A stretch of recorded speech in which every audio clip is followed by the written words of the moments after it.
श्री चैतन्य चरितामृत अंत्य लीला अध्याय 6 श्री चैतन्य महाप्रभु तथा रघुनाथ दास गोस्वामी की भेंट। अपनी कृपा रूपी रस्सी से श्री कृष्ण चैतन्य महाप्रभु ने रघुनाथ दास गोस्वामी को नीच पारिवारिक जीवन रूपी अंधे कुएं से उद्धार करने की युक्ति की। उन्होंने रघुनाथ दास गोस्वामी को श्री स्वरूप दामोदर के संरक्षण में रखकर अपना निजी साथी बना लिया। मैं उन्हें प्रणाम करता हूँ। श्री चैतन्य महाप्रभु की जय, श्री नित्यानंद प्रभु की जय, श्री अद्वैत आचार्य की जय और श्री चैतन्य महाप्रभु के सभी भक्तों की जय। इस प्रकार भगवान गौरचंद्र ने अपने साथियों के साथ जगन्नाथपुरी में नाना प्रकार की परमानंददायी लीलाएं संपन्न की। यद्यपि श्री चैतन्य महाप्रभु को कृष्ण के विछोह की पीड़ा होती थी, परंतु वे अपनी भावनाओं को बाह्य रूप से प्रकट नहीं करते थे, क्योंकि उन्हें चिंता थी कि भक्तगण दुखी होंगे।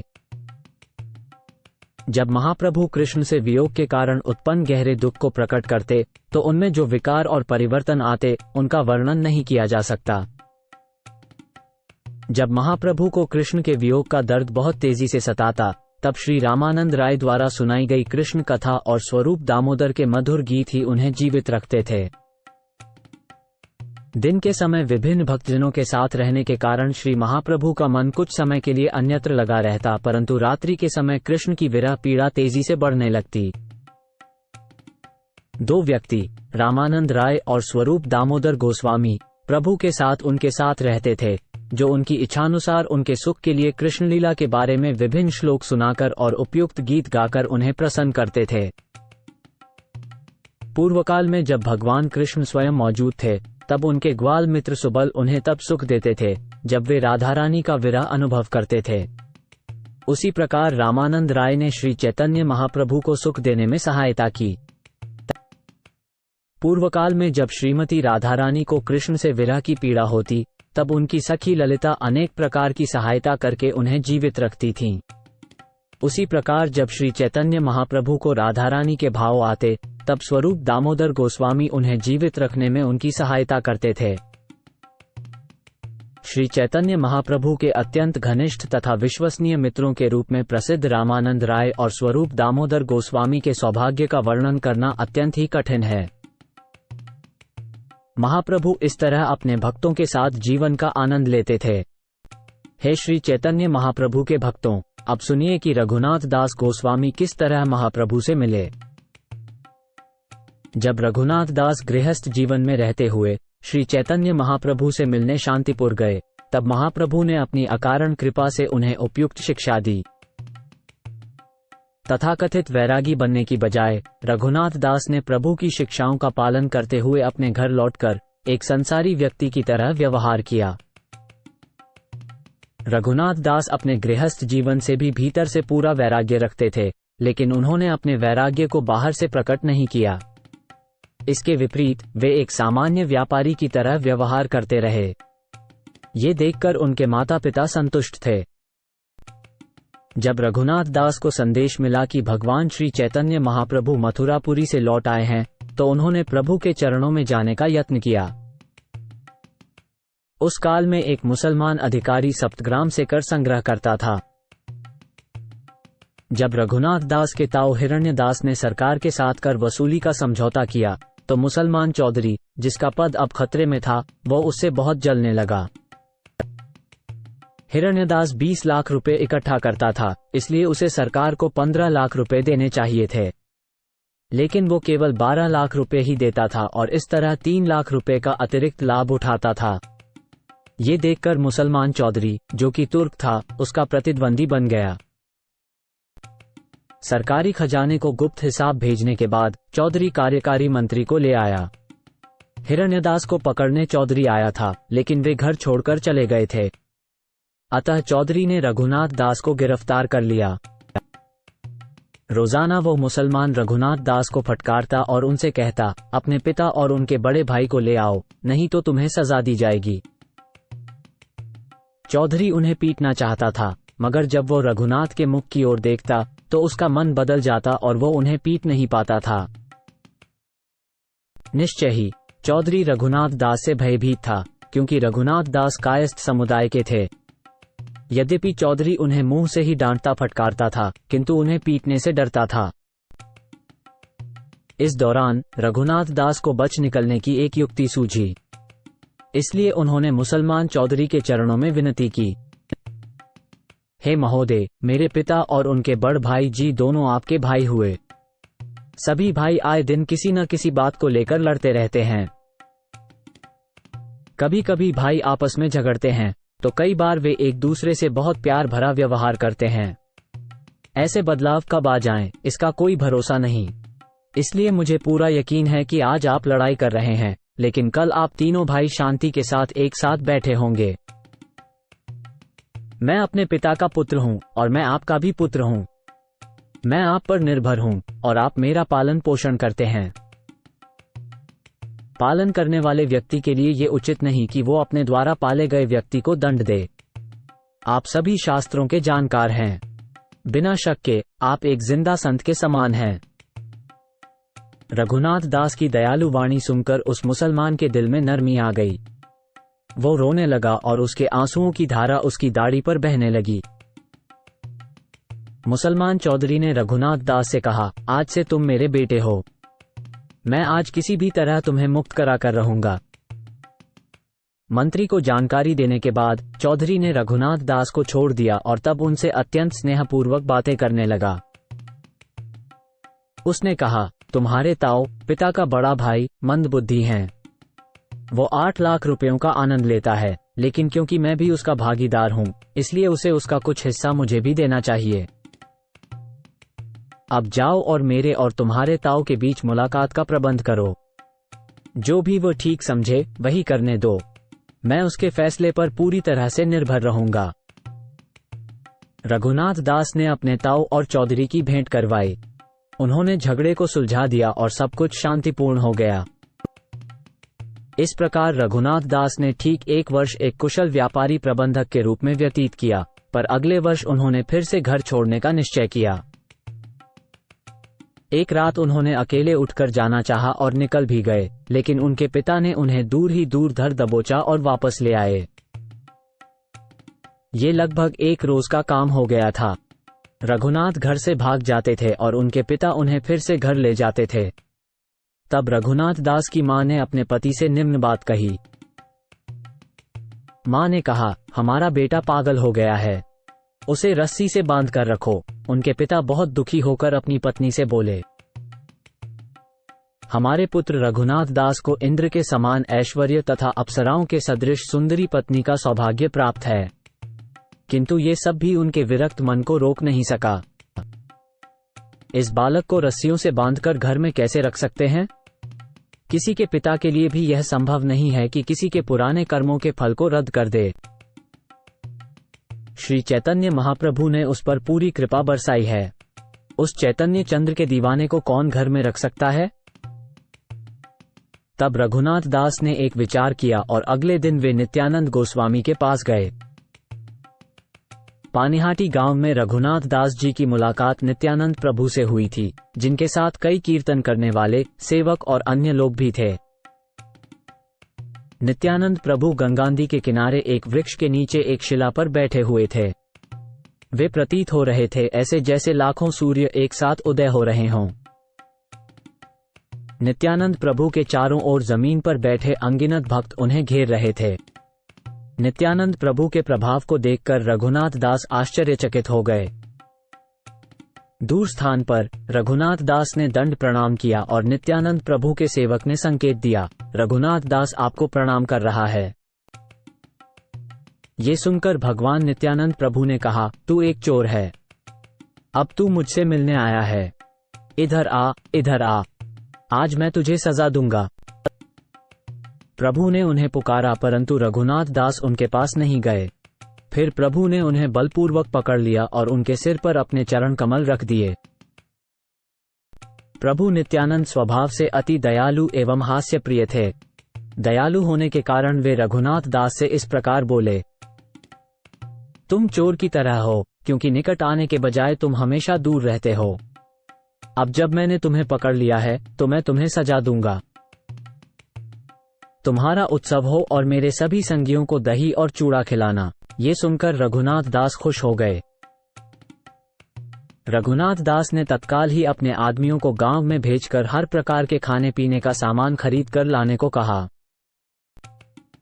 रघुनाथ दास जी खिचड़ी, दही, दूध, मिठाइयाँ, चीनी, केले और दूसरी खाने पीने की चीजें लेकर आए और उन्हें चारों ओर रख दिया। जैसे ही लोगों को ज्ञात हुआ कि समारोह होने जा रहा है, तब तुरंत ही सभी प्रकार के ब्राह्मण और अन्य सज्जन वहां आने लगे और देखते ही देखते असंख्य लोगों की भीड़ लग गई। भीड़ बढ़ती देख रघुनाथ दास ने अन्य गांवों से और खाने पीने का प्रबंध किया। वे 200-400 बड़े बड़े गोल मिट्टी के घड़े भी ले आए। उन्होंने 5-7 बड़े बड़े मिट्टी के पात्र मंगवाए और उन पात्रों में एक ब्राह्मण नित्यानंद प्रभु को प्रसन्न करने के लिए चावल भिगोने लगा। एक जगह इन बड़े पात्रों में चियूड़ा को गर्म दूध में भिगोया गया। फिर आधा चियूड़ा दही, चीनी तथा केलों के साथ मिक्स किया गया। चारों भाग में गाढ़े दूध तथा विशेष प्रकार के केले में जो चांपा कला कहलाता है मिलाया गया। तत्पश्चात चीनी, घी और कपूर डाला गया। नित्यानंद प्रभु ने अपनी वस्त्र बदल ली और चबूतरे पर बैठ गए। उसके पश्चात ब्राह्मण उनके सामने 7 विशाल पात्र लेकर आया। इस चबूतरे पर श्री नित्यानंद प्रभु के सभी मुख्य सखा तथा दूसरे बड़े लोग उनके चारों ओर गोलाकार में बैठ गए। इन लोगों में से रामदास, सुंदरानंद, गदाधर दास, मुरारी, कमलाकर, सदाशिव और पूर्ण शामिल थे। धनंजय, जगदीश, परमेश्वर दास, महेश, गौरीदास और होड़ा कृष्णदास भी उसमें उपस्थित थे। इसी तरह उद्धरण दत्त ठाकुर और नित्यानंद प्रभु के बहुत से अन्य निजी सहयोगी उनके साथ उस चबूतरे पर विराजमान थे। उन सब की गणना कोई नहीं कर सकता था। उत्सव के बारे में सुनकर सभी विद्वान, ब्राह्मण और पुजारी वहां पहुंच गए। भगवान नित्यानंद ने उनका सम्मान किया और अपने साथ ऊंचे मंच पर बैठाया। सबको 2-2 मिट्टी के बर्तन दिए गए। एक में चियूड़े के साथ गाढ़ा दूध था और दूसरे में दही के साथ चियूड़ा था। मंच के इर्द गिर्द बाकी सब लोग समूहों में बैठ गए। कोई भी यह नहीं बता सकता था कि कुल कितने लोग थे। प्रत्येक को 2 मिट्टी के बर्तन दिए गए। एक में दही में भिगोया हुआ चियूड़ा था और दूसरे में गाढ़े दूध में भिगोया हुआ चियूड़ा था। कुछ ब्राह्मण जिन्हें चबूतरे पर जगह नहीं मिल पाई, अपने 2-2 मिट्टी के बर्तन लेकर गंगा के किनारे चले गए और वहीं अपना चिवड़ा भिगोया। जो अन्य लोग गंगा के किनारे भी स्थान नहीं ढूंढ पाए, वे जल के अंदर चले गए और वहीं बैठकर दोनों प्रकार का भुना हुआ चावल, चिवड़ा खाने लगे। इस प्रकार कुछ लोग मंच के ऊपर बैठे, कुछ मंच के नीचे और कुछ गंगा किनारे बैठे और उन सबको भोजन देने वाले 20 व्यक्तियों द्वारा 2-2 पात्र दिए गए। तब रघु पंडित वहां आ गए। उस स्थिति को देखकर वे अत्यधिक आश्चर्य से हंसने लगे। वे अपने साथ अलग अलग तरह का घी में पका व्यंजन लेकर आए थे। इनका भोग सर्वप्रथम नित्यानंद प्रभु को लगाया गया और बाद में इन्हें भक्तों में वितरित कर दिया गया। राघव पंडित जी ने नित्यानंद प्रभु से कहा, हे महाराज, मैंने आपके लिए पहले ही भोजन अर्पित कर दिया था, किंतु आप यहाँ उत्सव में व्यस्त हैं, इसलिए भोजन छूटा पड़ा हुआ है। नित्यानंद प्रभु ने कहा, दिन में मुझे ये सारा भोजन खाने दो और रात में मैं तेरे घर भोजन करूंगा। मैं ग्वाले परिवार से संबंधित हूँ, इसलिए सामान्य रूप से मेरे साथ बहुत से ग्वाले दोस्त रहते हैं। जब हम नदी के रेतीले तट पर मिलकर इस तरह के पिकनिक में खाना खाते हैं तो मुझे बहुत खुशी होती है। नित्यानंद प्रभु ने राघव पंडित को बैठने को कहा और उन्हें भी 2 बर्तन भेंट किए। उन बर्तनों में 2 प्रकार के चियूड़े भिगोए हुए थे। जब सबको चियूड़ा परोसा जा चुका था, तब नित्यानंद प्रभु ध्यान लगाकर श्री चैतन्य महाप्रभु को ले आए। जब श्री चैतन्य महाप्रभु आए तो नित्यानंद प्रभु खड़े हो गए। फिर उन्होंने देखा कि अन्य लोग दही और रबड़ी के साथ चियूड़ा का आनंद ले रहे हैं। प्रत्येक पात्र से श्री नित्यानंद प्रभु ने चियूड़े का एक ग्रास लिया और उसे मजाकवश श्री चैतन्य महाप्रभु के मुंह में डाल दिया। श्री चैतन्य महाप्रभु ने भी हंसते हुए भोजन का एक निवाला लिया, इसे नित्यानंद प्रभु के मुंह में डाल दिया और नित्यानंद को खिलाते समय हंसने लगे। इस तरह से प्रभु नित्यानंद सभी भोजन करने वाले लोगों के समूहों के बीच से घूमते रहे और वहां खड़े हुए सभी वैष्णव इस कौतुक को देख रहे थे। जब नित्यानंद प्रभु घूम फिर रहे थे तब कोई नहीं समझ पा रहा था कि वे क्या कर रहे हैं, लेकिन कुछ ऐसे भाग्यशाली लोग भी थे जो देख सकते थे कि श्री चैतन्य महाप्रभु भी वहीं मौजूद हैं। तब नित्यानंद प्रभु मुस्कुराए और बैठ गए। उन्होंने अपने दाहिनी ओर 4 पात्र रखे जिनमें उबले चावल से न बना चिवड़ा था। नित्यानंद प्रभु ने श्री चैतन्य महाप्रभु को बैठने के लिए जगह दी। इसके बाद दोनों भाइयों ने एक साथ चिवड़ा खाना शुरू कर दिया।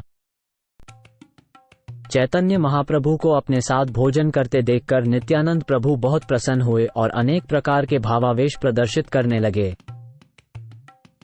अनुवाद। श्री नित्यानंद प्रभु ने आदेश दिया, सभी लोग हरि का पवित्र नाम जपते हुए अपना भोजन करो। हरि हरि की ध्वनि की गूंज से तुरंत ही पूरा ब्रह्मांड भर गया। जब सभी वैष्णव हरि हरि जपते हुए भोजन कर रहे थे तो उन्हें स्मरण आया कि कैसे कृष्ण और बलराम यमुना के किनारे अपने ग्वाला साथियों के साथ भोजन करते थे। श्री चैतन्य महाप्रभु और नित्यानंद प्रभु अति दयालु और उदार हैं। ये तो रघुनाथ दास का सौभाग्य था कि उन्होंने ये सब व्यवहार स्वीकार कर लिया। श्री नित्यानंद प्रभु के आशीर्वाद एवं दयालुता को कौन आंक सकता है। वे इतने महान हैं कि उन्होंने श्री चैतन्य महाप्रभु को प्रेरित किया कि वे गंगा किनारे आकर चिवड़ा खाएं। श्री रामदास जी इत्यादि जितने भी ग्वाल बाल अंतरंग भक्त थे वे सभी प्रेम में डूब गए। उन्होंने गंगा नदी के किनारे को यमुना नदी का किनारा समझना शुरू कर दिया। जब अनेक अन्य गांव के दुकानदारों ने इस महोत्सव के बारे में सुना तो वे चिवड़ा, दही, संदेश, मिठाई तथा केला बेचने के लिए वहां आ गए। जैसे ही वे सभी प्रकार की भोज्य सामग्री लेकर आए, रघुनाथ दास ने सारा का सारा सामान खरीद लिया। उसने उन्हें उनके सामान का मूल्य चुकाया और बाद में उन्हें वही भोजन खिलाया। जो कोई भी ये देखने आया कि ये विचित्र कार्य कैसे हो रहे हैं, उसे भी चिवड़ा, दही तथा केला परोसा गया। भगवान नित्यानंद प्रभु ने भोजन कर लेने के पश्चात हाथ और मुंह धोया, फिर रघुनाथ दास को चारों पात्र में बचा हुआ भोजन दे दिया। भगवान नित्यानंद की 3 अन्य बड़ी हांडियों में भोजन बच गया, जिसे एक ब्राह्मण ने सभी भक्तों को वितरित किया। हर एक को एक ग्रास दिया। तब एक ब्राह्मण एक फूल की माला लेकर आया और उसे नित्यानंद प्रभु के गले में डाल दिया और उनके पूरे शरीर पर चंदन का लेप किया। जब एक सेवक पान लाया और प्रभु नित्यानंद को भेंट किया तो प्रभु मुस्कुराए और पान खाने लगे। नित्यानंद प्रभु ने अपने हाथों से फूलों की मालाएं, चंदन के लेप और पान जो भी बचे हुए थे सभी भक्तों में बांट दिए। नित्यानंद प्रभु के भोजन के अवशिष्ट को पाकर रघुनाथ दास अत्यंत प्रसन्न हुए। उन्होंने स्वयं कुछ खाया और शेष अपने सहयोगियों में बांट दिया। इसी प्रकार मैंने चूड़ा दही महोत्सव से संबंधित नित्यानंद प्रभु की लीलाओं का वर्णन किया है। नित्यानंद प्रभु ने दिन में विश्राम किया और जब दिन ढल गया तो वे राघव पंडित के मंदिर में गए और वहां भगवान का कीर्तन सर्वसाधारण के साथ करके आरंभ कर दिया। सर्वप्रथम नित्यानंद प्रभु ने सारे भक्तों को नाचने के लिए प्रेरित किया और अंत में वे स्वयं भी नाचने लगे। इससे पूरे संसार में प्रेम की बाढ़ आ गई। श्री चैतन्य महाप्रभु श्री नित्यानंद प्रभु के नृत्य को देख रहे थे। श्री नित्यानंद प्रभु उन्हें देख सके, परंतु अन्य कोई भी उन्हें नृत्य करते हुए नहीं देख सका। श्री चैतन्य महाप्रभु की तरह ही नित्यानंद प्रभु का भी नृत्य तीनों जगतों की किसी भी वस्तु से तुलना नहीं की जा सकती। प्रभु नित्यानंद के नृत्य की मिठास का वर्णन कोई ठीक से नहीं कर सकता। श्री चैतन्य महाप्रभु स्वयं पैदल चलकर उसे देखने आते हैं। नृत्य के उपरांत जब नित्यानंद प्रभु ने विश्राम किया तब राघव पंडित ने उनसे निवेदन किया कि वे रात्रि भोजन करें। नित्यानंद प्रभु अपने करीबी साथियों के साथ भोजन करने बैठ गए और दाहिनी ओर श्री चैतन्य महाप्रभु के लिए बैठने की जगह बना दी।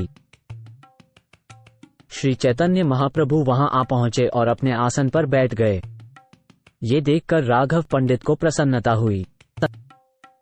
राघव पंडित दोनों भाइयों के सामने प्रसाद ले आए और बाद में बाकी सभी वैष्णवों को प्रसाद बांटा। उसमें तरह तरह की मिठाइयाँ, खीर और बढ़िया तरीके से पकाए चावल थे, जिनका स्वाद अमृत से भी बढ़कर था। साथ ही कई प्रकार की सब्जियां भी थीं। राघव पंडित ने जो भोजन तैयार किया और देवता को भेंट किया, वह अमृत के सार के समान था। श्री चैतन्य महाप्रभु बार बार ऐसा प्रसाद खाने के लिए वहां आए। जब राघव पंडित जी खाना पकाने के बाद भगवान को भोग लगाते थे, तब वह श्री चैतन्य महाप्रभु के लिए अलग से भोग रखते थे। प्रतिदिन श्री चैतन्य महाप्रभु राघव पंडित जी के घर भोजन करते। कभी कभी वे राघव पंडित जी को अपना दर्शन प्रदान करते हैं। राघव पंडित प्रसाद ले आते और बड़ी सावधानी से दोनों भाइयों को खिलाते।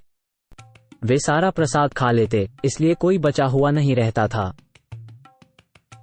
वो इतने सारे प्रसाद लाए कि कोई उन्हें ठीक से पहचान नहीं पा रहा था। ये सच था कि परम माता राधा रानी स्वयं आकर राघव पंडित के घर खाना पकाती थी। श्रीमती राधा रानी को दुर्वासा मुनि से यह वरदान मिला था कि वे जो कुछ भी पकाएंगी, वह अमृत से भी मीठा होगा। उनकी पाक कला का ये खास गुण है। ये भोजन सुगंधित और देखने में सुहावना था और सभी प्रकार की मिठास का सार था। इसलिए श्री चैतन्य महाप्रभु और नित्यानंद प्रभु ने अति सुखपूर्वक इसे खाया। सभी उपस्थित भक्तों ने रघुनाथ दास से बैठने और प्रसाद लेने का अनुरोध किया, लेकिन राघव पंडित ने उन्हें बताया वे बाद में प्रसाद लेंगे। सारे भक्तों ने इतना प्रसाद खाया कि उनके पेट भर गए। उसके बाद हरि के पवित्र नाम का जाप करते हुए वे उठे और अपने हाथ और मुंह धोए। भोजन करने के पश्चात दोनों भाइयों ने अपने हाथ मुंह धोए। इसके बाद राघव पंडित फूलों की मालाएं तथा चंदन का लेप ले आए और उन्हें सजाया संवारा। राघव पंडित ने उनको पान का बीड़ा भेंट किया और उनके चरणों में वंदना की। उस समय उन्होंने भक्तों को भी पान, फूल मालाएं और चंदन लेप भेंट किया। राघव पंडित रघुनाथ दास के प्रति दयालु होने के कारण उन्हें दोनों भाइयों द्वारा छोड़े गए बचे हुए भोजन की थालियां दे दी। उन्होंने कहा, श्री चैतन्य महाप्रभु ने ये भोजन ग्रहण किया है। यदि तुम उनके बचे हुए भोजन को खाओगे तो तुम अपने परिवार के बंधनों से मुक्त हो जाओगे। पूर्ण पुरुषोत्तम भगवान सदैव या तो भक्त के हृदय में या उसके घर में निवास करते हैं। ये बात कभी कभी छिपी रहती है और कभी कभी प्रकट होती है, क्योंकि पूर्ण पुरुषोत्तम भगवान पूर्ण रूप से स्वतंत्र हैं। पूर्ण पुरुषोत्तम भगवान सर्वव्यापी हैं, इसलिए वे हर जगह निवास करते हैं। कोई भी जो इस पर संदेह करता है, उसका विनाश हो जाएगा। प्रातःकाल गंगा में स्नान करने के बाद नित्यानंद प्रभु अपने साथियों के साथ उसी वृक्ष के नीचे बैठ गए जहां वे पहले बैठ चुके थे। रघुनाथ दास वहां गए और भगवान नित्यानंद के चरण कमलों की पूजा की। उन्होंने राघव पंडित के माध्यम से अपनी इच्छा निवेदित की। मैं मनुष्यों में सबसे अधम व्यक्ति हूँ, बहुत ही पापी हूँ और पतन और घृणा का पात्र हूँ। फिर भी मैं श्री चैतन्य महाप्रभु के चरण कमलों की शरण पाने की इच्छा रखता हूँ। चांद को पकड़ने वाले एक बौने की तरह मैंने भी कई बार अपनी पूरी कोशिश की है, लेकिन मैं कभी सफल नहीं हो पाया। हर बार जब मैंने भाग जाने और अपने पारिवारिक संबंधों को तोड़ने की कोशिश की, तो मेरे पिता और माता ने दुर्भाग्यवश मुझे अपने साथ बांध कर रखा। आपकी कृपा के बिना कोई भी श्री चैतन्य महाप्रभु के चरण कमलों की शरण प्राप्त नहीं कर सकता, परंतु यदि आप कृपालु हैं, तो अधम से अधम व्यक्ति भी उनकी शरण ग्रहण कर सकता है। मैं अयोग्य हूं और यह प्रार्थना करते हुए मुझे बहुत डर लग रहा है, परंतु मैं आपसे प्रार्थना करता हूं कि आप श्री चैतन्य महाप्रभु के चरण कमलों में मुझे शरण देकर मुझ पर दयालुता करें। अपने कमल चरण मेरे मस्तक पर रखकर यह वरदान दीजिए कि मैं बिना किसी विघ्न के श्री चैतन्य महाप्रभु की शरण में पहुंच सकूं। मैं आपके चरणों में नतमस्तक होकर यही वर मांगता हूं। रघुनाथ दास की यह प्रार्थना सुनकर नित्यानंद प्रभु मुस्कुराए और सभी भक्तों से कहा, रघुनाथ दास का भौतिक खुशियों का स्तर स्वर्ग के राजा इंद्र के बराबर है। श्री चैतन्य महाप्रभु की कृपा से मिल रहा इतना भौतिक सुख भी रघुनाथ दास को अच्छा नहीं लगता। इसीलिए तुम सब उस पर दया करो और उसे आशीर्वाद दो कि वो जल्द से जल्द श्री चैतन्य महाप्रभु के चरणों में शरण पा जाए। जो व्यक्ति भगवान कृष्ण के चरण कमलों की सुगंध का अनुभव करता है, वो ब्रह्मांड में सबसे ऊपर के लोक ब्रह्मलोक में उपलब्ध सुख को भी कोई महत्व नहीं देता। तो स्वर्गीय सुख की बात ही क्या है? पूर्ण पुरुषोत्तम भगवान कृष्ण की अनुकंपा प्राप्त करने के लिए इच्छुक लोग उनकी श्रेष्ठ स्तुतियां करते हैं, अतः उन्हें उत्तम श्लोक कहा जाता है। भगवान कृष्ण की संगति पाने के लिए अति उत्सुक रहने के कारण राजा भरत ने युवावस्था में ही अपनी अत्यंत आकर्षक पत्नी, प्रिय बच्चों, मित्रों और ऐश्वर्यशाली राज्य का त्याग कर दिया, ठीक उसी तरह जैसे मल त्यागा जाता है। तब नित्यानंद प्रभु ने रघुनाथ दास को उनके पास बुलाया, अपने कमलों से उनके सिर को स्पर्श किया और उनसे बोले,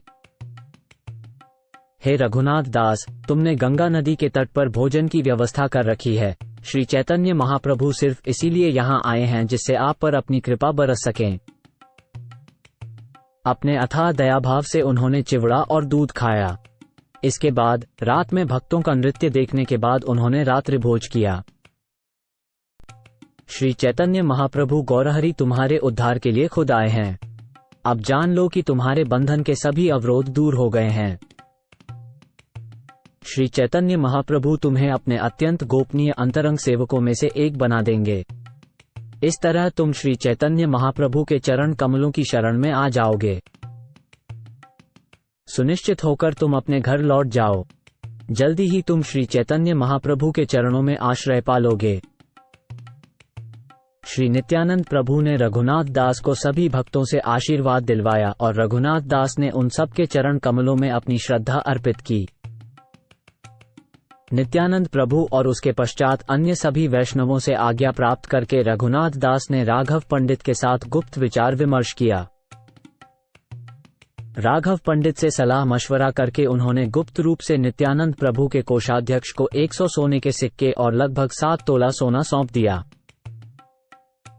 रघुनाथ दास खजांची को समझाते हैं, अभी इस विषय में नित्यानंद प्रभु से चर्चा न करें, बल्कि जब वे अपने घर लौट जाएं, तो उन्हें इस भेंट के बारे में अवगत करा दें। तत्पश्चात राघव पंडित जी रघुनाथ अदास जी को अपने घर ले गए।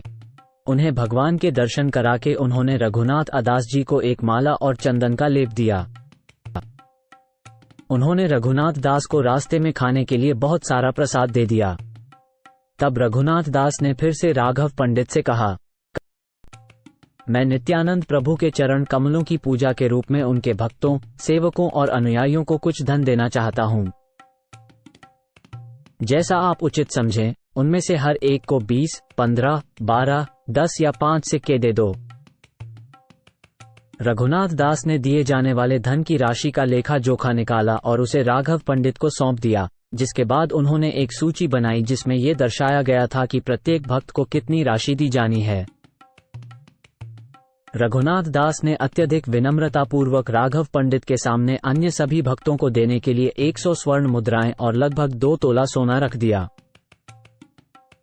राघव पंडित के चरणों की धूल लेकर रघुनाथ दास अपने घर लौट आए और नित्यानंद प्रभु के प्रति असीम कृतज्ञता व्यक्त की।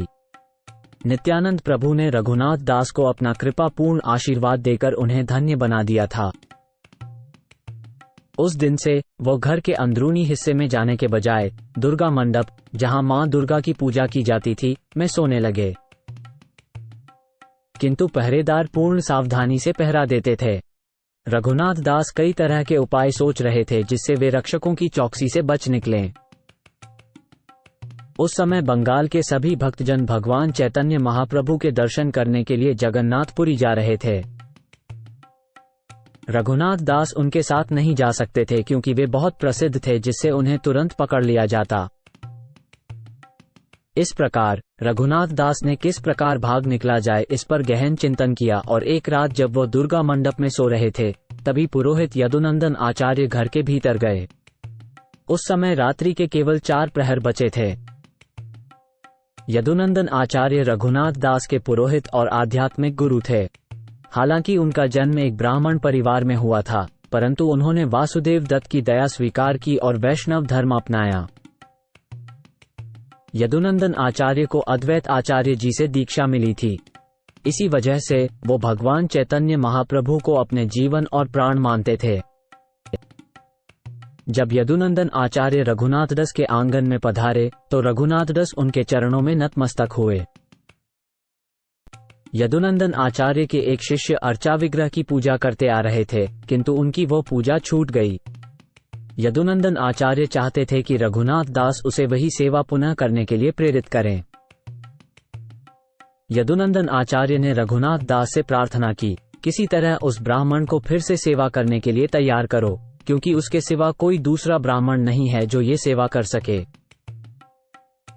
ये कहते हुए यदुनंदन आचार्य रघुनाथ दास को अपने साथ ले गए और दोनों बाहर निकल गए। उस वक्त तक सारे पहरेदार गहरी नींद में सो रहे थे, क्योंकि रात का अंतिम पहर था। रघुनाथ दास के घर के पूर्व दिशा में यदुनंदन आचार्य का घर था। दोनों उस घर की ओर जाते हुए आपस में बातें करते हुए चल रहे थे।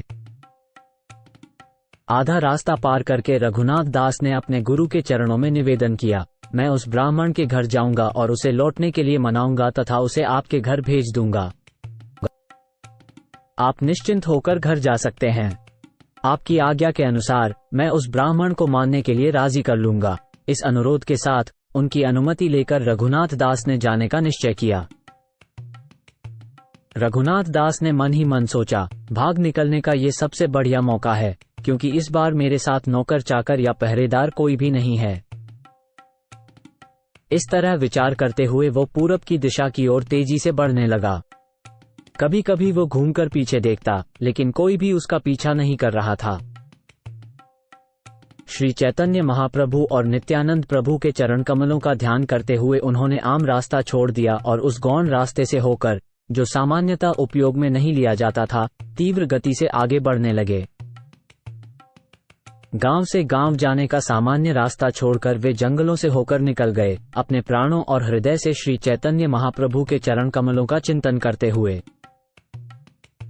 वो एक दिन में लगभग 30 मील पैदल चला और शाम को उसने एक दूध वाले की गौशाला में आराम किया। जब गोवालों ने देखा कि रघुनाथ दास उपवास कर रहे हैं, तो उन्होंने उन्हें कुछ दूध दिया। रघुनाथ दास ने वो दूध पीकर विश्राम करने के लिए वहीं लेट गए।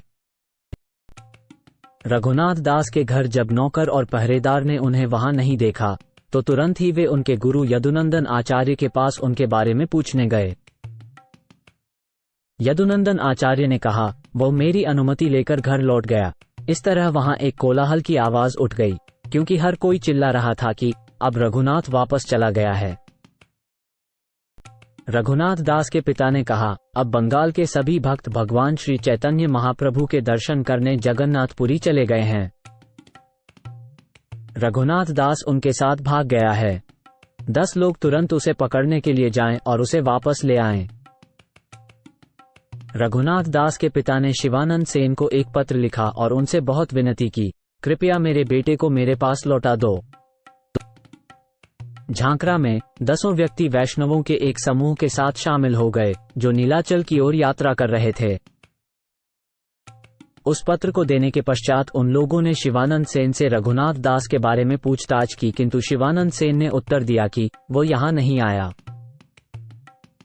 10 लोग घर लौट आए। रघुनाथ दास के माता पिता उनकी चिंता से घबराहट में डूब गए। ग्वाले के घर विश्राम कर रहे रघुनाथ दास प्रातःकाल जल्दी उठ गए। पूर्व दिशा की ओर जाने के बजाय उन्होंने अपना मुंह दक्षिण की ओर घुमाया और चलने लगे। छत्रभोग पार करने के बाद उन्होंने मुख्य मार्ग पर जाने के बजाय एक ऐसे मार्ग से यात्रा की जो एक गांव से दूसरे गांव से होकर जाता था। भोजन की चिंता न करते हुए वे पूरा दिन चलते रहे। भूख कोई बाधा न थी, क्योंकि उनका मन श्री चैतन्य महाप्रभु के चरण कमलों का आश्रय पाने पर केंद्रित था। कभी अनाजों को भूनकर चबाते, कभी खाना पका लेते और कभी दूध पी लेते। इस तरह वे जहां भी जाते, जो कुछ भी मिल जाता उसी से अपने प्राणों की रक्षा करते। 12 दिन में वो जगन्नाथपुरी पहुंचे, लेकिन रास्ते में केवल 3 दिन ही भोजन किया। जब रघुनाथ दास श्री चैतन्य महाप्रभु से जा मिले, तब महाप्रभु स्वरूप दामोदर आदि अपने संगियों के साथ बैठे हुए थे। आंगन में कुछ दूरी पर रुककर उन्होंने दंडवत प्रणाम किया। तब मुकुंद दत्त ने कहा, देखो रघुनाथ आ गया है। श्री चैतन्य महाप्रभु ने ये शब्द सुनकर बिना देर किए रघुनाथ दास का स्वागत किया। उन्होंने कहा, यहाँ आओ। तब रघुनाथ दास ने उनके चरण कमल पकड़ लिए, किंतु प्रभु जी खड़े होकर अपनी अहेतुकी कृपा से उन्हें गले लगा लिया। रघुनाथ दास ने स्वरूप दामोदर गोस्वामी आदि अन्य सभी भक्तों के चरण कमलों की वंदना की। उन्होंने ये देखते हुए कि रघुनाथ दास पर श्री चैतन्य महाप्रभु ने विशेष कृपा की है, उन्हें गले लगा लिया। श्री चैतन्य महाप्रभु ने कहा, भगवान कृष्ण की दया सबसे बलशाली है, इसलिए भगवान ने आपको भौतिकतावादी जीवन के उस गड्ढे से उबारा है जहां लोग शौच करते हैं।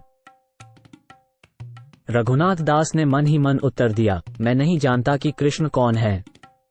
हे प्रभु, मैं तो केवल इतना जानता हूं कि आपकी मर्जी और कृपा ने ही मुझे पारिवारिक जीवन से बचा लिया है। महाप्रभु ने तब कहा, तुम्हारे पिता और उनके बड़े भाई दोनों मेरे नाना मातामह नीलांबर चक्रवर्ती के भाई जैसे हैं, तो मैं उन्हें अपना नाना मानता हूं।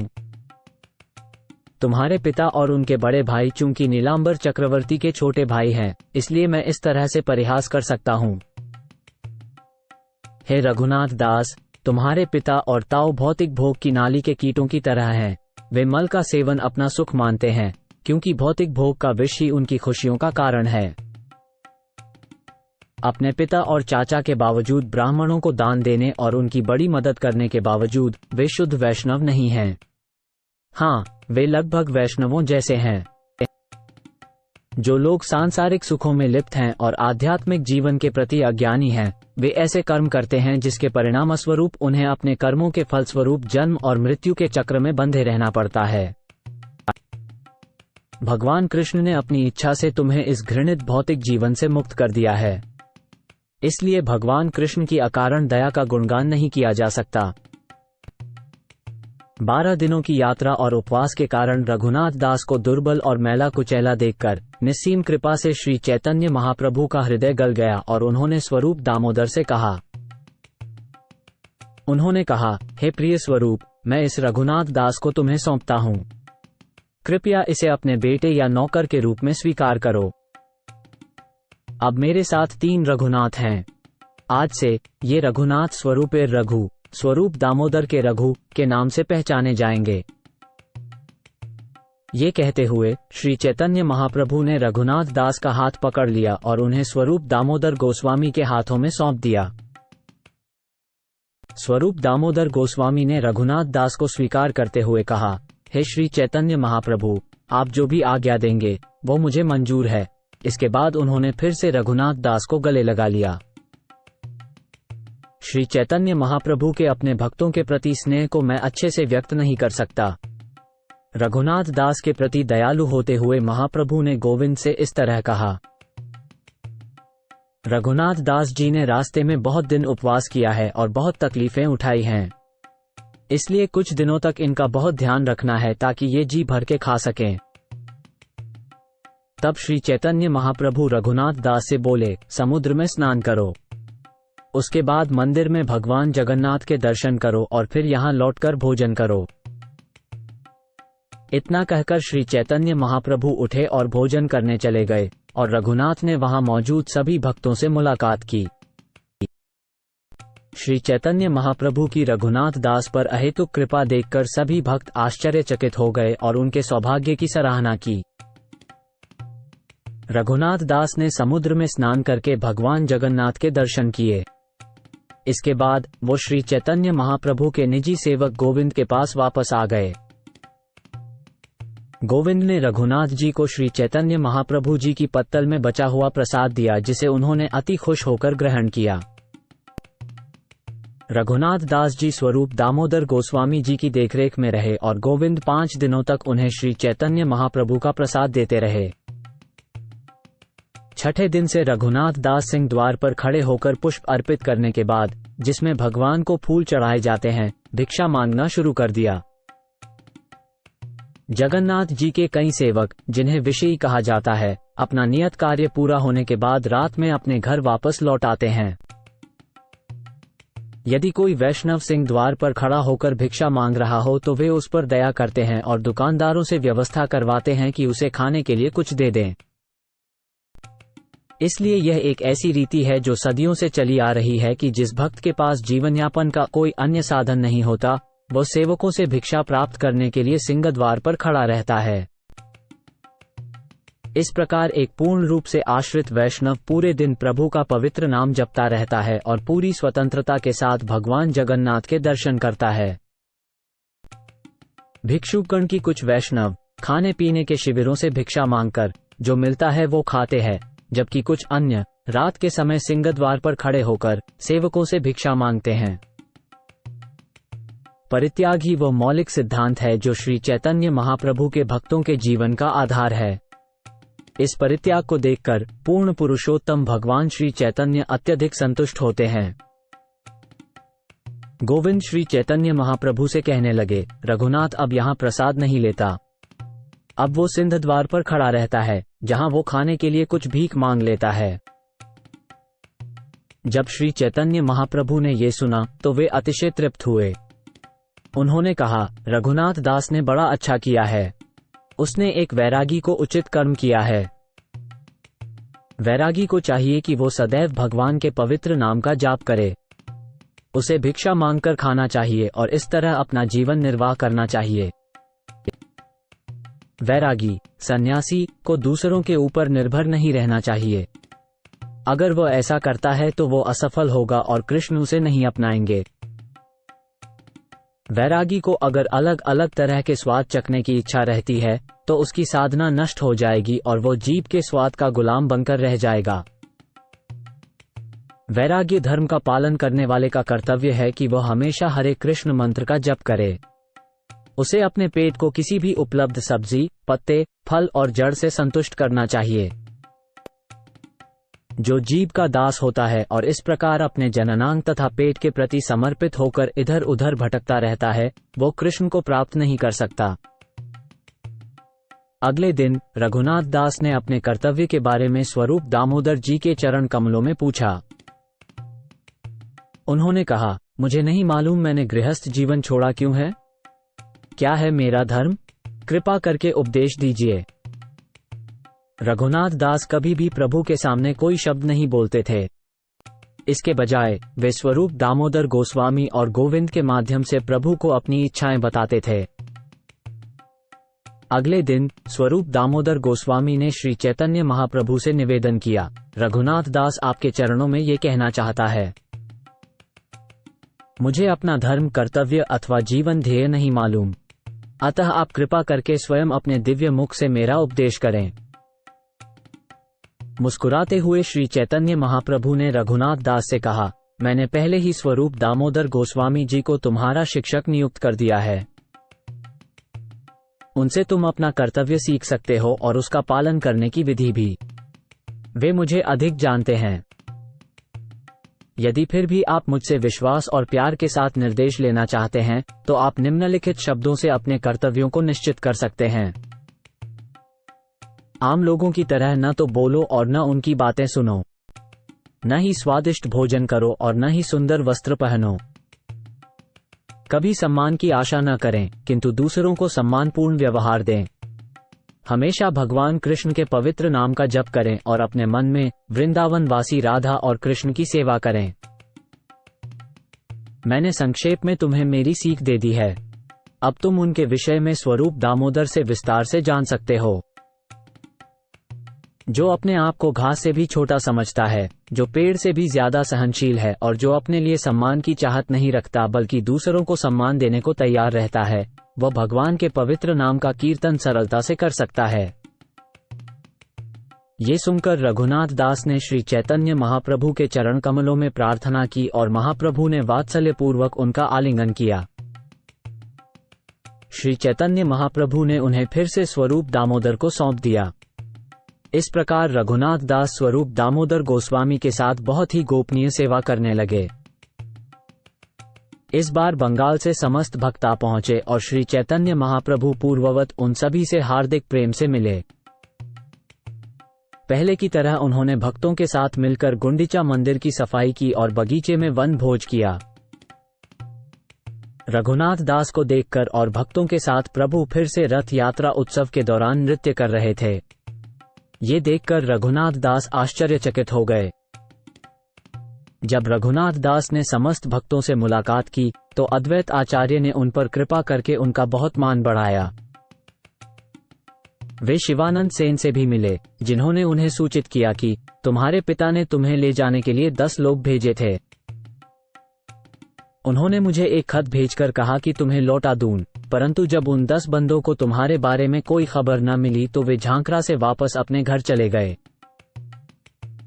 जब बंगाल के सारे भक्त 4 महीने तक जगन्नाथपुरी में रहने के बाद घर लौटे तो रघुनाथ दास के पिता ने उनके आने की बात सुनी, इसलिए उन्होंने शिवानंद सेन के पास एक व्यक्ति को भेजा। उस आदमी ने शिवानंद सेन से पूछा, क्या श्री चैतन्य महाप्रभु के घर पर आपने किसी सन्यासी को देखा है? वो आदमी गोवर्धन मजुमदार के बेटे रघुनाथ दास हैं। क्या नीलाचल में उनसे आपका सामना हुआ था? शिवानंद सेन ने उत्तर दिया, जी हाँ श्रीमान। रघुनाथ दास जी श्री चैतन्य महाप्रभु के संग रहते हैं और एक अत्यंत प्रसिद्ध व्यक्ति हैं। उन्हें कौन नहीं जानता? श्री चैतन्य महाप्रभु ने उसे स्वरूप दामोदर के संरक्षण में रख दिया है और रघुनाथ दास सभी भक्तों के लिए प्राण बन गए हैं। वो दिन रात हरे कृष्ण महामंत्र का जाप करता है। वो एक पल के लिए भी श्री चैतन्य महाप्रभु की शरण नहीं छोड़ता। वो सर्वोपरि संन्यास आश्रम में हैं। उनके लिए खाना या पहनना कोई मायने नहीं रखता। वो किसी तरह भोजन करते हैं और जीवन यापन करते हैं। रात के 10 दंड 4 घंटे बीत जाने के बाद पुष्पांजलि देखने के बाद रघुनाथ दास ने सिंहद्वार पर खड़े होकर खाने के लिए भिक्षा मांगी। कोई कुछ खाने को दे दे तो वो खा लेता है। कभी कभी वो उपवास करता है और कभी कभी वो चबेना चबाकर अपना पेट भर लेता है। इसको सुनने के बाद वो संदेशवाहक गोवर्धन मजुमदार के पास लौट गया और उसने उसे रघुनाथ दास के बारे में सारी जानकारी दे दी। संन्यास आश्रम में रघुनाथ दास के व्यवहार का वर्णन सुनकर उनके माता पिता अत्यंत दुखी हुए। इसलिए उन्होंने रघुनाथ के पास कुछ आदमियों को आराम के लिए वस्तुओं के साथ भेजने का फैसला किया। रघुनाथ दास के पिता ने बिना देर किए शिवानंद सेन के पास 400 मुद्राएं, 2 नौकर और एक ब्राह्मण भेज दिया। शिवानंद सेन ने उन्हें समझाया, तुम लोग सीधे जगन्नाथपुरी नहीं जा सकते हो। जब मैं वहां जाऊंगा तभी तुम मेरे साथ चल सकते हो। अभी घर जाओ। जब हम सब लोग साथ में जाएंगे तो तुम्हें साथ ले चलेंगे। अपने ग्रंथ श्री चैतन्य चंद्रोदय नाटक में महान कवि श्री कविकर्णपुर ने इस घटना का वर्णन करते हुए रघुनाथ दास के पवित्र कार्यों के बारे में विस्तार से लिखा है। रघुनाथ दास अत्यंत विनीत हैं और कांचनपल्ली निवासी वासुदेव दत्त को अत्यधिक प्रिय यदुनंदन आचार्य के शिष्य हैं। अपने दिव्य गुणों के कारण रघुनाथ दास श्री चैतन्य महाप्रभु के हम सभी भक्तों को प्राणों से भी अधिक प्यारे हैं। श्री चैतन्य महाप्रभु की प्रचुर कृपा से वे हमेशा प्रिय बने हुए हैं। संन्यास आश्रम के लिए उत्तम आदर्श प्रस्तुत करने वाले स्वरूप दामोदर गोस्वामी के ये प्रिय अनुयायी त्याग के सागर हैं। नीलाचल जगन्नाथपुरी के निवासी ऐसे कौन होंगे जो उन्हें भली भांति नहीं जानते होंगे? चूंकि वे सभी भक्तों को अत्यंत प्रिय लगते हैं, इसी कारण रघुनाथ दास गोस्वामी सरलतापूर्वक सौभाग्य की उर्वर जमीन बन गए, जिसमें श्री चैतन्य महाप्रभु के बीज को बोया जाना उचित था। जिस समय बीज बोया गया उसी समय ये श्री चैतन्य महाप्रभु के प्रेम रूपी अद्वितीय वृक्ष के रूप में बढ़कर फल देने लगा। इन श्लोकों में महान कवि कर्णपुर वही सूचना देते हैं जो शिवानंद सेन ने रघुनाथ दास के पिता के दूत को दी थी। अगले वर्ष जब शिवानंद सेन हर साल की तरह जगन्नाथपुरी जा रहे थे तो उनके साथ रघुनाथ के नौकर और उनका ब्राह्मण रसोइया भी गया। सेवक और ब्राह्मण 400 मुद्राएं लेकर जगन्नाथपुरी आए और वहां जाकर रघुनाथ दास से मिले। रघुनाथ दास ने अपने पिता की भेजी धन संपदा और नौकरों को स्वीकार नहीं किया। इस कारण ब्राह्मण और नौकरों में से एक धन लेकर वहीं रुक गए। उसी समय रघुनाथ दास जी ने हर महीने 2 दिन श्री चैतन्य महाप्रभु जी को अपने घर पर भोजन के लिए आमंत्रित करना शुरू किया। उन्हें बहुत ध्यान रखकर आमंत्रित करते थे। इन 2 मौकों पर कुल 640 कौड़ियां खर्च होती थीं। इसलिए वो उस नौकर और ब्राह्मण से इतनी ही राशि लेते थे। इस तरह रघुनाथ दास ने श्री चैतन्य महाप्रभु को 2 सालों तक बुलाया, लेकिन दूसरे साल के अंत में उन्होंने ये बंद कर दिया। जब रघुनाथ दास ने लगातार 2 मास तक भगवान श्री चैतन्य महाप्रभु को आमंत्रित नहीं किया, तो शची के पुत्र महाप्रभु ने स्वरूप दामोदर से पूछा। महाप्रभु ने पूछा, रघुनाथ दास ने मुझे बुलाना क्यों बंद कर दिया है? स्वरूप दामोदर ने जवाब दिया, उन्होंने अपने मन में कुछ नया विचार किया होगा। मैं भौतिकवादी लोगों से सामान लेकर श्री चैतन्य महाप्रभु को आमंत्रित करता हूं। मुझे पता है कि इससे भगवान का मन प्रसन्न नहीं होता। मेरी चेतना अशुद्ध है, क्योंकि मैं ये सब सामान उन लोगों से स्वीकार करता हूं जो केवल पैसे में रुचि रखते हैं। इसलिए ऐसे निमंत्रण से मुझे केवल कुछ भौतिक प्रतिष्ठा ही मिलती है। श्री चैतन्य महाप्रभु मेरे अनुरोध पर निमंत्रण स्वीकार करते हैं, क्योंकि वे जानते हैं कि यदि वे निमंत्रण नहीं स्वीकारते तो मेरे समान मूर्ख व्यक्ति को दुख होगा। इन सारी बातों पर विचार करके स्वरूप दामोदर ने कहा, उसने आपको आमंत्रित करना बंद कर दिया है। ये सुनकर श्री चैतन्य महाप्रभु मुस्कुराए और उन्होंने इस प्रकार कहा, जब कोई किसी भौतिकवादी मनुष्य द्वारा दिए हुए भोजन को खाता है, तब उसका मन प्रदूषित हो जाता है, और जब मन प्रदूषित हो जाता है, तब वो मनुष्य कृष्ण को ठीक से याद नहीं कर पाता। जब कोई व्यक्ति रजोगुण से दूषित किसी की दावत स्वीकार कर लेता है, तो भोजन कराने वाला और भोजन स्वीकार करने वाला दोनों मानसिक रूप से अपवित्र हो जाते हैं। रघुनाथ दास का उत्साह देखते हुए मैंने कई दिनों तक उसके आमंत्रण को स्वीकार किया। यह अच्छा हुआ कि अब रघुनाथ दास ने खुद ही इसका त्याग कर दिया। कुछ दिनों बाद रघुनाथ दास ने सिंहद्वार पर खड़े होना बंद कर दिया और इसके बजाय वे अन्नछत्र से भिक्षा मांगकर अपना गुजारा करने लगे। जब श्री चैतन्य महाप्रभु ने ये समाचार गोविंद से सुना, तो उन्होंने स्वरूप दामोदर से पूछा, अब रघुनाथ दास भिक्षा मांगने के लिए सिंहद्वार पर क्यों नहीं रहता? स्वरूप दामोदर ने उत्तर दिया, रघुनाथ दास जी सिंह द्वार पर खड़े होकर दुखी थे, इसलिए वो अब दोपहर के समय भंडारे में भिक्षा मांगने जाते हैं। ये समाचार सुनकर श्री चैतन्य महाप्रभु ने कहा, उन्होंने सिंहद्वार पर अब और खड़े न होने का अच्छा काम किया है। इस तरह भिक्षा मांगना एक वेश्या के आचरण की तरह है। कोई व्यक्ति मेरे पास आ रहा है, वो मुझे कुछ देगा। इस व्यक्ति ने मुझे कल रात कुछ दिया था। अभी एक अन्य व्यक्ति इधर आ रहा है, वो शायद मुझे कुछ देगा। अभी जो व्यक्ति यहाँ से गुजरा, उसने मुझे कुछ नहीं दिया, लेकिन कोई और आएगा और वो मुझे कुछ देगा। संन्यास आश्रम में रहने वाला व्यक्ति इस प्रकार अपनी तटस्थता छोड़कर इस या उस व्यक्ति के दान पर निर्भर रहता है। इस प्रकार सोचकर वो वेश्या का व्यवसाय अपना लेता है। यदि कोई मुफ्त भोजन देने वाले लंगर में जाकर जो भी मिले उससे पेट भर ले, तो बेकार की बातों का मौका नहीं रह जाता और वो चुपचाप हरे कृष्ण महामंत्र का कीर्तन कर सकता है। ये कहते हुए श्री चैतन्य महाप्रभु ने फिर से रघुनाथ दास पर अपनी दया दिखाई और उन्हें गोवर्धन पर्वत का एक पत्थर और छोटे शंखों की माला भेंट की। पिछली बार जब शंकरानंद सरस्वती वृंदावन से वापस आए थे, तो वे अपने साथ गोवर्धन पर्वत से एक पत्थर और शंखों की एक माला भी ले आए थे। उन्होंने 2 चीजें श्री चैतन्य महाप्रभु को भेंट स्वरूप दी, एक शंखों की माला और दूसरी गोवर्धन पर्वत की शिला। इन 2 अद्भुत वस्तुओं को पाकर श्री चैतन्य महाप्रभु अत्यधिक प्रसन्न हुए। वे माला को जप करते समय अपने गले में पहनते थे। महाप्रभु इस शिला को हृदय से लगाते और कभी कभी इसे अपनी आंखों से लगाते। कभी कभी वे इसे अपनी नाक से सूंघते और फिर इसे अपने सिर पर रखते। गोवर्धन पर्वत पर स्थित ये पत्थर सदैव महाप्रभु के नेत्रों से गिरने वाले आंसुओं से भीगा रहता है। श्री चैतन्य महाप्रभु कहते हैं, ये पत्थर ठीक उसी प्रकार है जैसे भगवान श्री कृष्ण का शरीर। वे शिला और माला को 3 साल तक अपने पास रखे। उसके बाद रघुनाथ दास के आदरपूर्ण आचरण से अति प्रसन्न होकर भगवान ने उन्हें वे दोनों चीजें दे दी।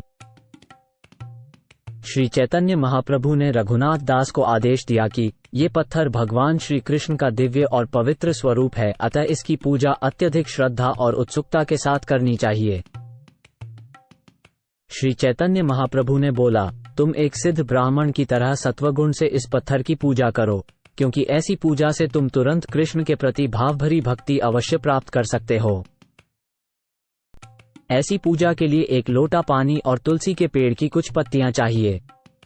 जब ये पूजा पूरी पवित्रता से की जाती है तो ये पूरी तरह से शुभ होती है। आपको श्रद्धा और प्रेम के साथ तुलसी की 8 कोमल कलियों को अर्पित करना चाहिए और प्रत्येक कली के दोनों ओर 2-2 तुलसी के पत्ते होने चाहिए। इस प्रकार उपासना करने की सलाह देकर श्री चैतन्य महाप्रभु ने स्वयं रघुनाथ दास को अपने दिव्य हाथों से गोवर्धन शिला प्रदान की। महाप्रभु द्वारा आज्ञा मिलने के बाद रघुनाथ दास ने परम प्रसन्नता पूर्वक शिला की पूजा आरंभ कर दी। स्वरूप दामोदर ने रघुनाथ दास को लगभग 6-6 इंच लंबे 2 कपड़े, एक लकड़ी का पीढ़ा और पानी रखने के लिए एक पात्र प्रदान किया। इस प्रकार रघुनाथ दास गोवर्धन की शिला की पूजा करने लगे और जब वो पूजा करते थे तो वे उस शिला में नंद महाराज के पुत्र कृष्ण के साक्षात दर्शन करते थे। यह विचार करते हुए कि गोवर्धन शिला उन्हें स्वयं श्री चैतन्य महाप्रभु के हाथों किस प्रकार प्राप्त हुई है, रघुनाथ दास सदा प्रेम से अभिभूत रहते थे। केवल जल तथा तुलसी अर्पित कर रघुनाथ दास को जितना दिव्य आनंद मिला, उतना 16 प्रकार की पूजा सामग्रियों से भी पूजा करने पर नहीं मिल सकता। जब रघुनाथ दास ने कुछ दिनों तक गोवर्धन शिला की पूजा की तो एक दिन स्वरूप दामोदर ने उनसे इस तरह कहा, तुम्हें गोवर्धन शिला का अर्पण 8 कौड़ी के मूल्य की खाजा और संदेशा मिठाइयों से करो। अगर तुम श्रद्धा और प्यार से अर्पण करोगे तो यह अमृत के समान होगी। तत्पश्चात रघुनाथ दास खाजा नामक कीमती मिठाई का भोग लगाना आरंभ किया, जिसकी पूर्ति गोविंद स्वरूप दामोदर के आदेश के अनुसार करते थे। जब रघुनाथ दास को श्री चैतन्य महाप्रभु से शिला तथा शंखों की माला प्राप्त हुई तब उन्हें भगवान की आंतरिक इच्छा समझ में आ गई। अतः उन्होंने इस प्रकार विचार किया, श्री चैतन्य महाप्रभु ने मुझे ये गोवर्धन शिला भेंट करके गोवर्धन पर्वत के पास रहने का स्थान दिया है और शंख फूलों की माला भेंट करके मुझे श्रीमती राधारानी के चरणों की शरण में प्रवेश कराया है। रघुनाथ दास के आनंद की कोई सीमा नहीं थी। वे बाहरी दुनिया के बारे में सब कुछ भूल गए थे और अपने शरीर और मन से श्री चैतन्य महाप्रभु के चरण कमलों की सेवा कर रहे थे। रघुनाथ दास के असीम दिव्य गुणों का वर्णन कौन कर सकता है? उनके कड़े नियम पत्थर पर बनी रेखाओं के समान थे। रघुनाथ दास 24 घंटे में से 22 घंटे से अधिक समय हरे कृष्ण महामंत्र का जाप और भगवान के चरण कमलों का स्मरण करने में लगाते थे। वो खाने और सोने के लिए 1.5 घंटे से भी कम समय निकाल पाते थे और कभी कभी तो वो भी संभव नहीं हो पाता था। उनके वैराग्य से संबंधित कथाएं अद्भुत हैं। उन्होंने जीवन भर अपनी जीभ को स्वाद की तृप्ति का अनुभव नहीं करने दिया। उन्होंने पहनने के लिए एक छोटे से फटे हुए कपड़े और लपेटने के लिए एक गुदड़ी के अलावा किसी भी वस्तु को नहीं छुआ। इस तरह उन्होंने श्री चैतन्य महाप्रभु के आदेश का कड़ाई से पालन किया। जो कुछ भी वे खाते थे वो केवल शरीर और प्राणों की रक्षा के लिए होता था और जब वे खाने बैठते तो अपनी भर्त्सना इन शब्दों में करते थे, यदि किसी व्यक्ति का हृदय पूर्ण ज्ञान से शुद्ध हो गया है और उसने परम ब्रह्म कृष्ण को समझ लिया है तब उसे प्रत्येक वस्तु प्राप्त हो जाती है। ऐसे व्यक्ति को खाने पीने के सुखों में अपना समय व्यतीत क्यों करना चाहिए और भौतिकता में डूबकर लंपट की तरह क्यों व्यवहार करना चाहिए? दुकानदार भगवान जगन्नाथ के प्रसाद को बेचते हैं। जो प्रसाद नहीं बिक पाता वो 2-3 दिन में खराब हो जाता है। सड़ा हुआ सारा खाना तेलांग गायों के आगे सिंह द्वार पर फेंक दिया जाता है। खराब दूषित गंध की वजह से गायें इसे नहीं खा पाती हैं। रात में रघुनाथ दास सड़ा चावल इकट्ठा करते और घर लाकर उसे अच्छे से धोते थे। तब वे चावल के सख्त बीच वाले भाग को नमक लगाकर खाते। एक दिन स्वरूप दामोदर ने रघुनाथ दास के इस कृत्य को देखा तो वे हंसे और उस भोजन में से कुछ अंश मांगकर खुद खाया। स्वरूप दामोदर बोले, तुम रोज इस अमृत जैसा भोजन खाते हो पर हमें कभी नहीं देते। तुम्हारा स्वभाव कैसा है? जब श्री चैतन्य महाप्रभु को गोविंद ने इसके बारे में बताया तो वे अगले दिन वहां गए और इस प्रकार बोले, तुम्हारे पास कौन सी अच्छी वस्तुएं हैं? तुम मुझे क्यों नहीं देते? ये कहते हुए उन्होंने बलपूर्वक एक ग्रास लिया और खाने लगे। जब श्री चैतन्य महाप्रभु भोजन का दूसरा निवाला उठाने लगे, तब स्वरूप दामोदर ने उनके हाथ पकड़ लिए और कहा, यह आपके लिए ठीक नहीं है। इस तरह उन्होंने बलपूर्वक वो भोजन ले लिया। श्री चैतन्य महाप्रभु बोले, बेशक प्रतिदिन मैं नाना प्रकार के प्रसाद खाता हूँ, परंतु मैंने ऐसा अच्छा प्रसाद आज तक कभी नहीं खाया जो रघुनाथ खा रहा है। इस प्रकार श्री चैतन्य महाप्रभु ने जगन्नाथपुरी में अनेक लीलाएं की। उन्होंने रघुनाथ दास को संन्यास आश्रम में कठिन तपस्या करते देखा तो अत्यधिक प्रसन्न हुए। रघुनाथ दास जी अपनी कविता गौरजू की स्तुति रूपी कल्प वृक्ष में अपनी मुक्ति की कहानी बताते हैं। यद्यपि मैं एक पतित और बेहद अधम हूँ, श्री चैतन्य महाप्रभु ने अपनी दया से महान भौतिक ऐश्वर्य के प्रज्वलित जंगल की आग से मेरा उद्धार किया है।